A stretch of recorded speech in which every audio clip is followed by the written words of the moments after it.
Joining us is someone who's been a great champion of his time, but he's also someone who reminds us of what the game misses today. So delighted to be joined by Stefan Edberg. And Stefan, when I say, obviously the discerning tennis viewer would know, I'm talking about your natural ability with your serve and volley.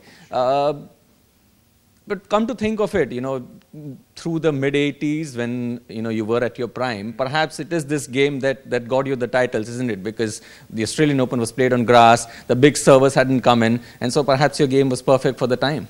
Yeah, I think so. As we all know, tennis has changed over the last 30 years. There's no question about it. And tennis goes a little bit in cycles, and if you look back in history, there was a lot of serve and volleyers at one stage. That was my sort of weapon, or that's the way I played. That's where I played my best tennis.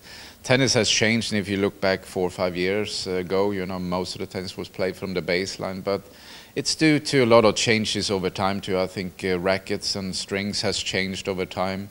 I know surfaces slowed down on the ball, so it's made it a lot harder. If you wanted to play serve and volley, it would be much harder today than during our times. When you look back, your kick serve and your ability to volley, did that come naturally, or did you cultivate it, or watching one of your idols perhaps? Well, my idol was Bjorn Borg. He did not play at all like me, so it was the total opposite. But somehow I wanted to find my own game and what I was good at, and I started to develop serve and volley at a quite young age. At 15, at 16, I was playing serve and volley on both first and second serve, which is very unusual at the time. So it's something I worked very hard at, and that was my strength. And maybe I wanted to play a little bit different than anybody else and play my game and use my kick serve and get in close to the net. And that's how I felt I was winning my tennis matches. And tennis is about, using your strengths, finding your ways of winning tennis matches. So everybody needs to develop that. With those, 3 Wimbledon finals back-to-back in the late 80s, you became a Wimbledon legend. But when you won your first title at Wimbledon, 88, how big was that? I mean, did you think, this is what I was working for? It was pretty big at the time. I already won Australian Open twice, but Wimbledon was really the one that I wanted to, because I grew up watching television, Bjorn Borg, winning all his titles. So, and it's probably even today the most prestigious one to win, if you have to choose one out of the 4 that you do have. So winning Wimbledon first time is always going to be very special, and it is today. And it's like in England, they say a Wimbledon champion, always a Wimbledon champion. So it has a meaning to it. It means a lot. And those 3 titles, those 3 finals, there was one common factor on the other side of the net, Boris Becker. Tell us about that rivalry. How do you look back after all these years? And obviously you're taking off from what sort of McEnroe and Borg had, and then the rivalry that developed. Yeah, it developed over time. Obviously, we played as junior many times. We grew up together about the same age, and it was a very healthy rivalry. It was good for both of us because it made each other work harder, and there was always a challenge having Boris on the other side of the net. It's a very tough opponent. We ended up playing 3 Wimbledon finals in a row. It could have been a 4th one. It was very close. But it didn't happen, and I think it's a great time of my tennis career, because being in a Wimbledon final, like I said, it's always very special. It's something you want to be there every year if you can, and it made it so special because it happened year after year, and that's what people do remember. And there were occasions when you were sort of breathing down each other in the same side of the net. That's a sort of spectacularity which is perhaps missed in the game today. Yes, it is. We played different. We both played very offensive instead of serve and volley, but it was a big benefit at the time because the courts were probably a little bit quicker than they are today. Balls were a little bit quicker. Court was maybe not as firm as they are today, and that was the way where you're going to win your matches. Obviously, when you watch grass court tennis today, it is different. There's no question about it. But they still play great tennis out there. But it's just different how it is.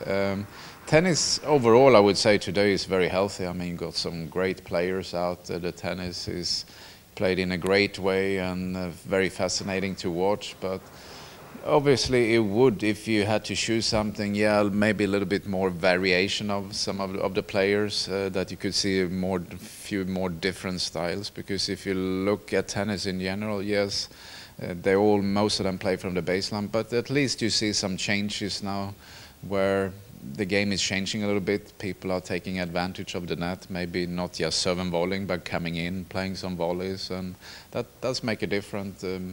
Just to make it even more attractive than it is. You said tennis works in cycles. Do you see that happening again? Serve and volley is sort of gradually picking up?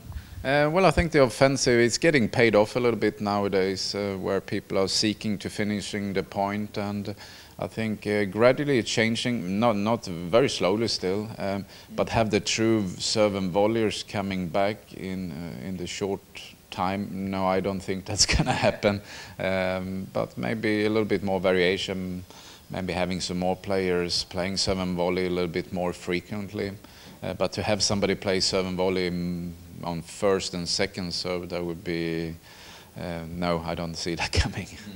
Just coming back to your rivalry with Becker, I mean, how were you off the court at the time? Because obviously there's always this competitive edge. There have been the likes of a Nadal and a Federer who have this great camaraderie even off the court, but there have also been the likes of an Agassi or a Sampras who weren't necessarily the great best of friends. That's true. I think it varies from the type. With Boris, yeah, I mean, we played for many years, and I think over time, you know, the friendship sort of gets stronger. The longer you play together, the more respect you have for each other. In the beginning, yes, it's more challenging, I guess, because you wanted to win those matches badly. But over time, it's very healthy. It's healthy for tennis to have these rivalries as well. It makes it very special. And you know, over the last decade, you've had Rafa and Roger. You had Novak and Roger. You had Novak and Rafa.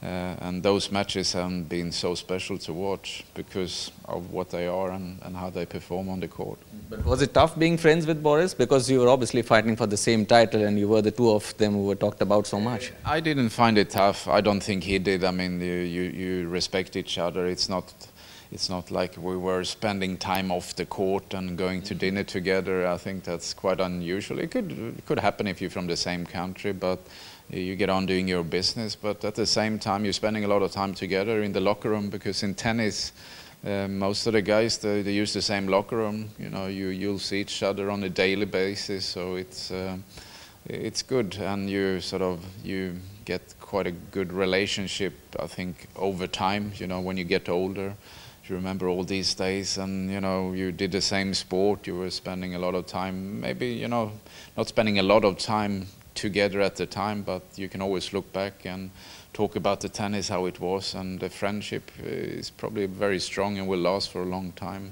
even when you get older and off the circuit. Stefan, you were looked at this, dignified as someone who's a dignified champion, but you also seen in your era the likes of a Connors or a McEnroe, yeah. And tennis has been a commercial sport since long. So was there any pressure to change at any point in time? For me, it's been quite easy, just being myself. I'm a pretty cool guy to start with, but at the same time, yes, you've had a lot of characters. You mentioned McEnroe, Connors, but I think tennis sort of needs different characters. It's good for the game, and I always said you need a good guy and the bad guy, or however you call it. And I'm still, fascinated about, especially McEnroe, the way he played, and you knew there was always something going to happen, some magical out there, and so it's good for people to have different characters you share.